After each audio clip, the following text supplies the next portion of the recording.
In the beautiful city of Lagos, there lived a man whose name was Nnamdi. Nnamdi was a successful businessman who sold luxury furniture in Alaba markets. He had up to 5 shops in the market and had people managing each shop while he focused on the first shop, which he called his head office. Nnamdi was married to a beautiful woman named Uloma. Nnamdi and his wife Uloma lived in a huge mansion in Surulere. They had been married for 6 years and their marriage was blessed with a beautiful daughter who they named Obiaranamma, shortly called Mma. Uloma was a full-time housewife. She stayed at home taking care of her husband and daughter, cleaning, cooking, putting the house in order. Nnamdi wanted to employ someone to assist with the house chores, but Uloma refused, saying she would do everything herself since she wasn't working. Uloma was a graduate, an accountant. She was working before she married Nnamdi, but Nnamdi begged her to stop working and just enjoy his money.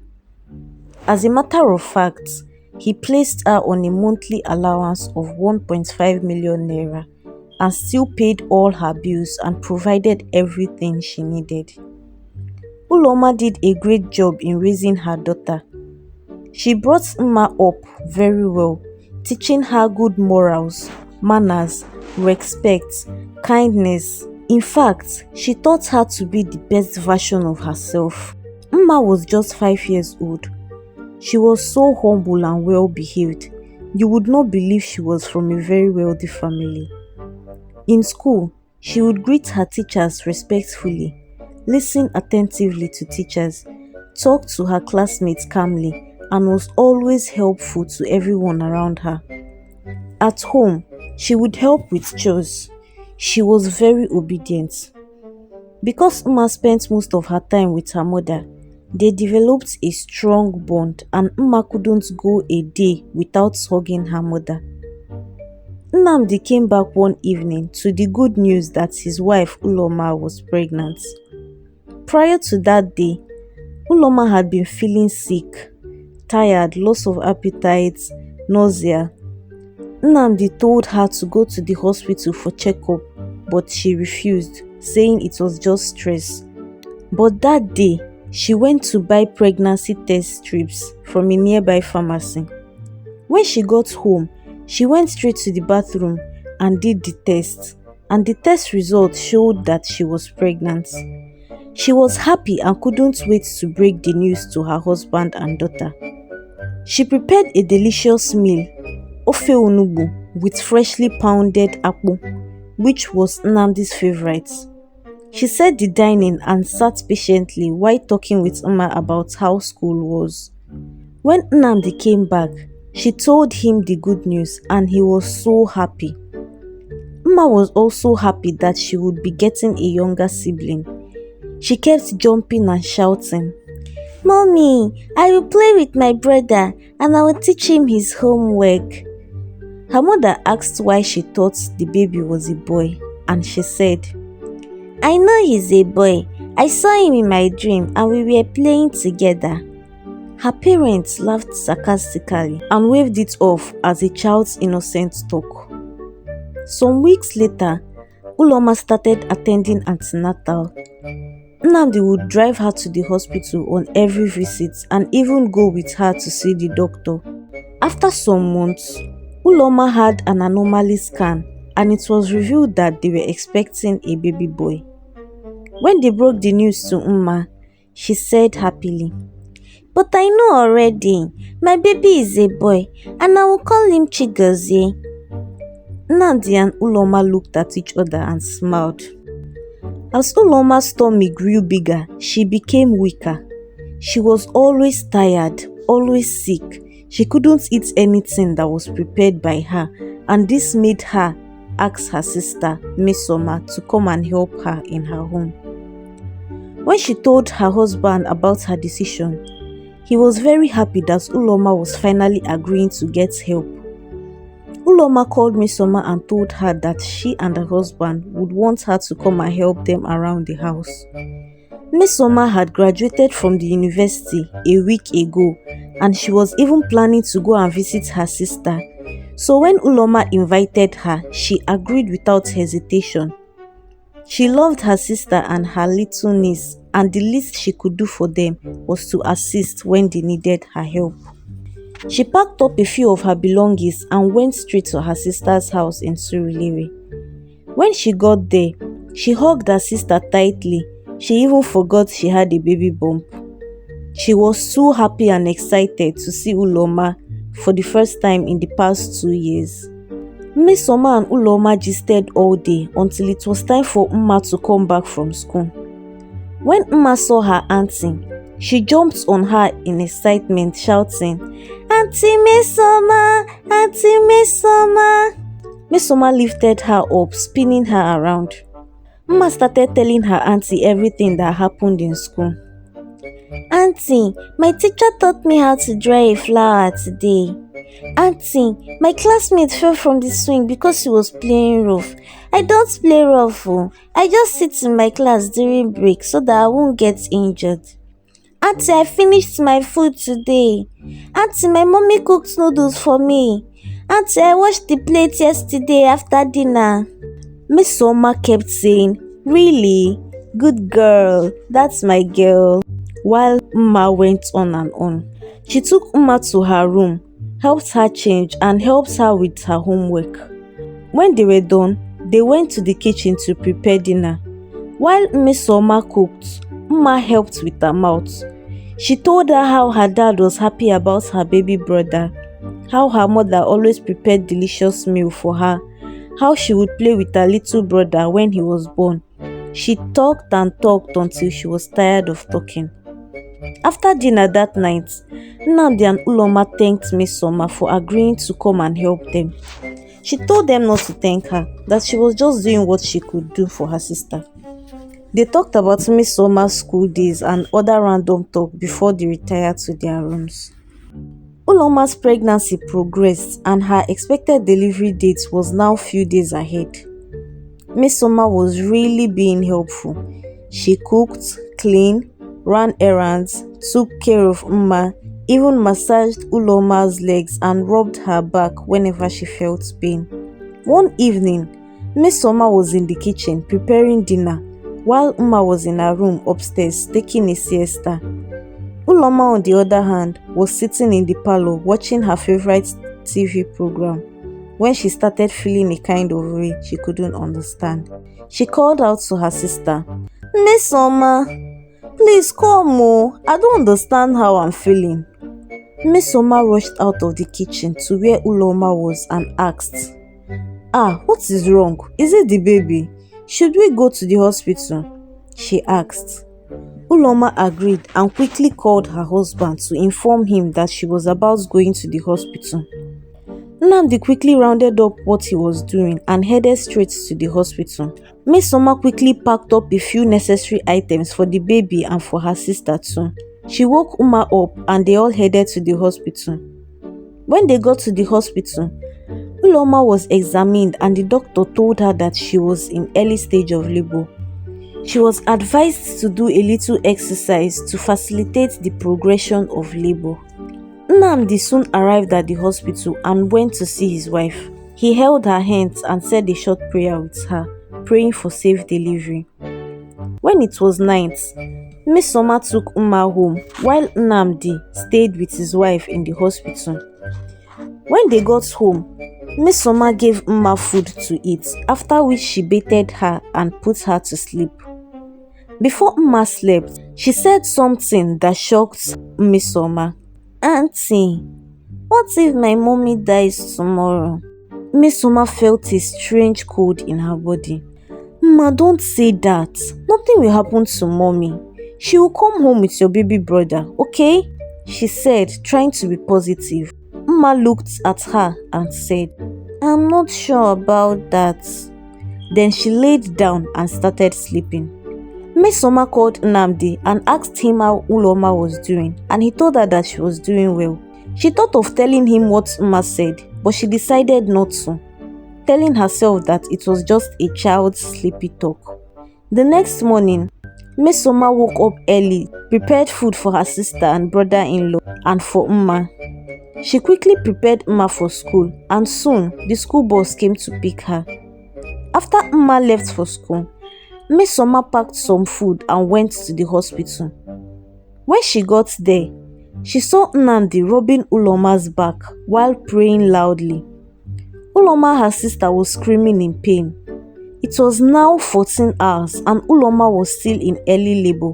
She was not dilating, her labor was not progressing, but she was in severe pain. She was having contractions and was screaming in pain. Nnamdi was by her side, praying in every language he knew and trying to calm her. After several hours, Uloma's labor was still not progressing. By now, she was weak. She had lost every strength in her. She was now laying on the bed, drowning in an ocean of pain. The doctors had to perform an emergency C-section on her to bring out the baby because she had lost the energy to push. Nnamdi signed the consent form immediately and Uloma was rushed to the theater.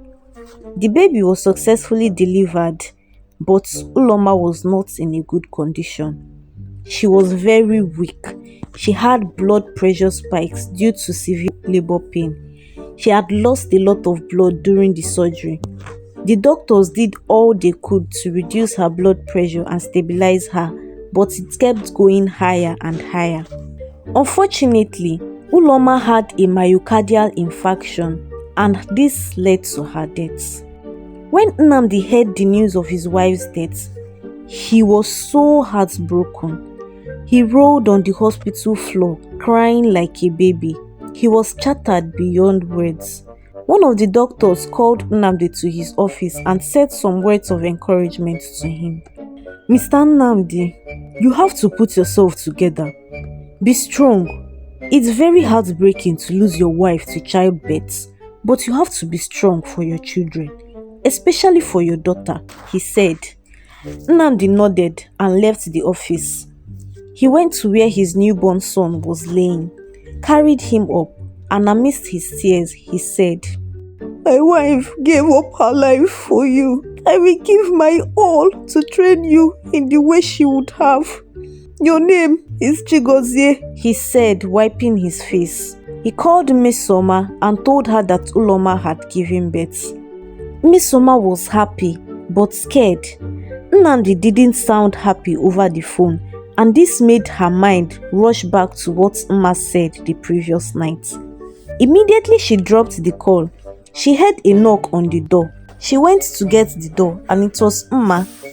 She was surprised because it was few minutes to school closing time. She asked Mma who brought her home, and the answer she got shocked her. "My mommy came to my school today. She said my brother is in the hospital with daddy and she came to take me to see him," Mma replied, smiling. Mesoma was scared and shocked. "Where is mommy now?" Mesoma asked in a shaky voice. "She went to buy chocolate and ice cream for me. Auntie, won't you let me come in?" Mma jumped in excitement. Mesoma moved away, allowing Mma in. She quickly served Mma lunch, changed her into a casual way, and headed to the hospital. When they got there, Mma suddenly became very quiet. Mesoma asked Nnamdi where Uloma was. Then he broke the unfortunate news to her. She cried and cried, asking why her sister had to die. She cried for a long time, then took Mma to go and see the baby. When Mma saw the baby, she looked at him and said, "You killed my mommy." And then she went and curled up in a corner and started crying. Mesoma tried to console her, telling her that her brother didn't kill her mommy, but she didn't listen. She didn't even say a word to her auntie nor to her father.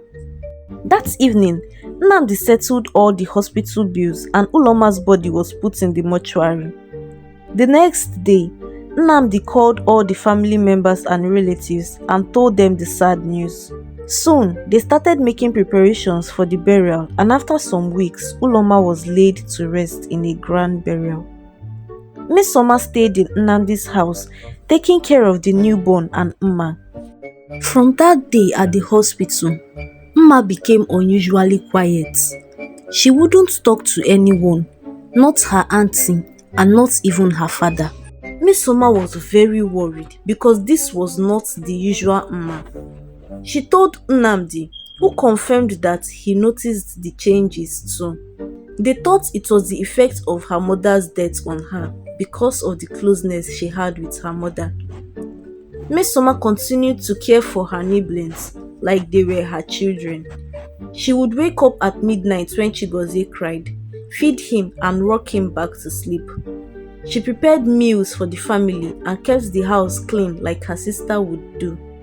She also talked to Mma, always trying to talk her out of the sadness she felt due to her mother's absence. Sometimes her talk worked and Mma would laugh, talk to her and her father. Other times, she would keep to herself. Miss Soma noticed that in the last 6 months since they came back from the hospital, Mma had never asked to carry Chigozie nor agreed to carry him whenever he was crying. On one occasion, when Miss Soma asked Mma to carry Chigozie and make him stop crying, she refused and said something terrible. "I can't carry him. He killed my mommy," she said with a calm voice. Miss Soma quickly corrected her, saying, "Mma, don't say that. Chigozie didn't kill mommy. He's just an innocent child. He's not capable of killing anyone. Don't ever say that again, okay?" Mma just nodded and went to her room. This continued for months and years. It was now 2 years since Uloma died. Chigozie was now 2 years old and Mma was now 8 years old. Miss Soma was doing very well in taking care of the kids. Nnamdi's in-laws and his family were advising him to marry Miss Soma since the children were already used to her presence and Chigozie was even calling her mommy. Nnamdi didn't want to remarry after the death of his wife. At first, he respectfully refused to marry his wife's sister. But after some time, he decided to have a thought about marrying Miss Soma. As he laid on his bed one night, he started thinking deeply while staring at the ceiling. He thought about how Miss Soma agreed to come help his wife when she was pregnant, how she has been taking good care of his children in the past 2 years, how she has always kept the house in order, and the children even loved her like their mother. Then he thought that marrying her would not be a bad thing to do, but rather it would help him focus more on his business and help her too, since she paused her life to take care of her sister's children. He thought it would be a good way to pay her back for all she had done for him and his family. Miss Soma, wanting to always be close to her sister's children, who she now saw as her children, agreed to marry Nnamdi. They visited their families and got married in a not so loud ceremony. After their wedding, they became a big happy family, except for the fact that Mma still wasn't happy with Chigozie. She still refused to play with him. She talked to him only when it was very necessary. Even when Chigozie started school, Mma wasn't showing any concern about how he was doing in school. Miss Soma had tried all she could think of. She talked, advised, scolded, prayed, fasted, everything, but Mma didn't change the mentality that Chigozie killed her mommy. But she never said it out. If Mma was playing with her toys and Chigozie came to play with her, she would just leave the playground quietly without saying a word to him. As the years went by, Chigozie grew and started realizing that Mma wasn't treating him right. One day, Miss Soma was in the kitchen preparing lunch with Mma when Chigozie came to play with his toys in the kitchen. Miss Soma saw him and said to him, "Gozie, you don't play in the kitchen. If you want to be here, then you will help your sister wash the dishes." Chigozie dropped his toy and said, "Mommy, I want to wash plates with my sister." Mma, who was quiet all along, washed her hands, and turned to leave the kitchen when Miss Summer stopped her. "Mma, if you move an inch, then you will see the other side of me," she warned. Mma reluctantly continued doing the dishes, and Chigozie joined her. That night, when Miss Summer was reading a bedtime story to Chigozie in his bedroom, he asked her a question that broke her heart. "Mommy, why does my sister hate me? Did I do something wrong to her?" Miss Summer felt sorry for the innocent child. "No, my dear, she doesn't hate you. You are her brother, she can't hate you. She's just tired from school stress, okay?" she said to him. "But mommy, we didn't go to school today. Why did she try to go away when I came to help her in the kitchen?" Miss Summer felt really bad. She didn't know what to answer. She changed the topic and said, "It's time to sleep now. Good night, my baby."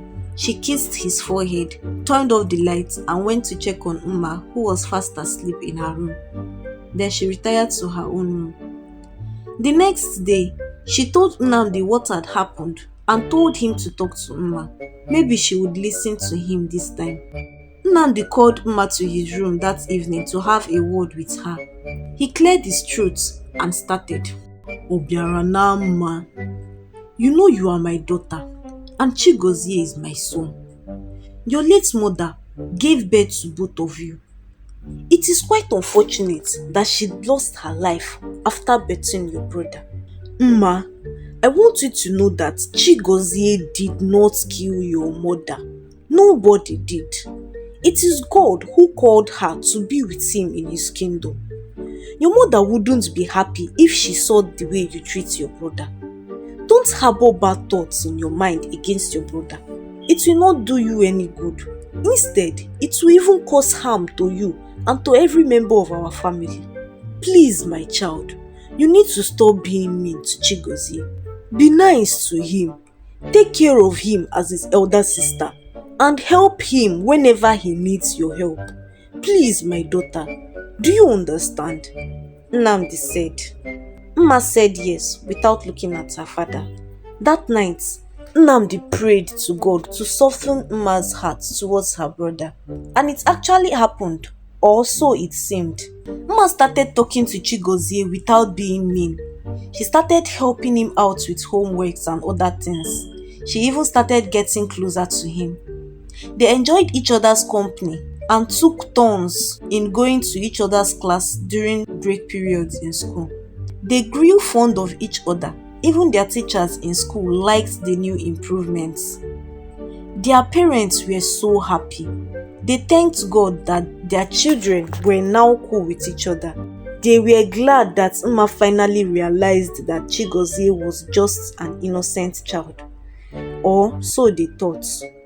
If only they knew that Uma's heart didn't soften, not even a little bit. She still had the hatred for Chigozie and was just waiting to be out of her parents' sight so she could deal with him for killing her mother, as she believed. What will Uma do to Chigozie, and what will be the outcome of it? Stay tuned. Hi besties, thank you for watching my story to this point. So tell me, what do you think Uma will do to her brother to make him pay for what she believed he did? And do you think Nnamdi did the wrong thing by marrying his late wife's sister? Kindly share your thoughts with me in the comment section. And don't forget to subscribe to this channel. Stay tuned for the part 2 of this story. Bye!